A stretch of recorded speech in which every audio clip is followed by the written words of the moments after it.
Hello my dear students, Neeraj again with my next video of exercise 13.2 question number 3. This is a very important question and a very interesting question. What is given in the question? A gulab jamun contains sugar syrup up to about 30% of its volume.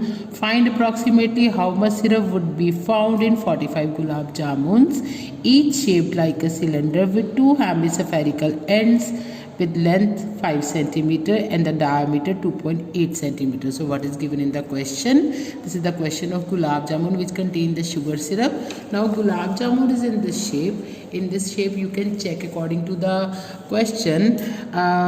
It is in the form of a cylinder. This is a cylinder with two hemispherical ends. This is the first hemisphere and this is the second hemisphere.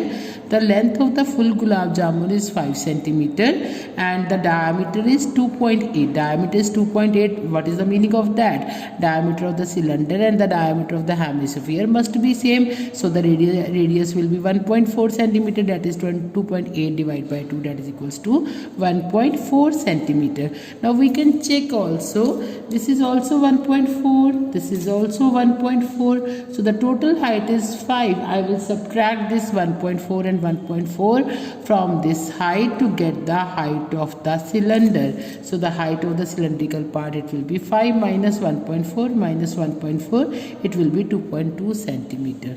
Now I have to calculate the volume of this one gulab jamun. It will be volume of the cylindrical part plus 2 multiply the volume of hemispherical parts. So what is the volume of the cylindrical part? We can check here. The volume of the cylindrical part will be pi r square h according to the formula, and volume of one hemisphere is 2 by 3 pi r cube. But I want to calculate the volume of two hemisphere attached with its ends. That will be multiplied by 2, that is 2 into 2 by 3 pi r cube. As I know r is same in both the cases, r is 1 by 4, 1.4, so I will take r square common out of the bracket. So pi r square will be the common term and h will left behind, plus 4 by 3 small r will be left behind. What is pi? 22 by 7. What is r square? That is 1.4 multiplied by 1.4. And what is h? H is 2.2 plus 4 by 3 into 1.4. So after doing the cutting or the division, so it will be, I have taken point common point in the denominator, that is 14 by 10. Again 14 by 10, and that will be 2.2, 5.6 upon 3. After taking the LCM of this bracket, it will become, these two you can do the cancellation 2. So it will become 22 by 7 into 14 by 10 into 14 by 10. It will be 3 will be the LCM, and it will become 6.6 plus 5.6. Both will be added up. It will become 12.2 upon 3. So after doing the cancellation of all the terms, I will get 75152 over 3 multiplied by 1000. By taking this, by removing this decimal point also, 0 comes in the denominator, so that's why it becomes 1000. Now that is the volume of one gulab jamun.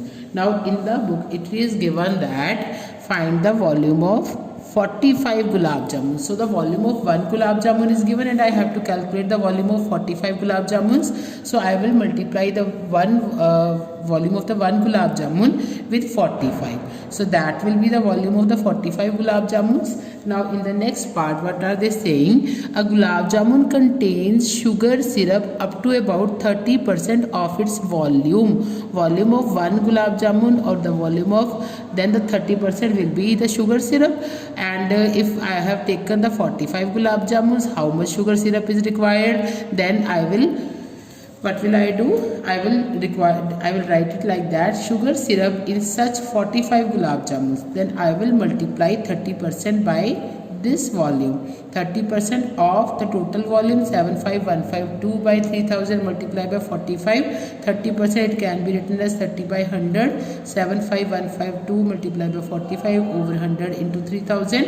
After doing the calculation, I am getting the volume as 338.184 centimeter cube, and I have taken the approximate volume as 338 centimeter cube. So this is the solution of my question question number 3. So this is a very important question. So wait for my next videos for the further questions. Thank you very much.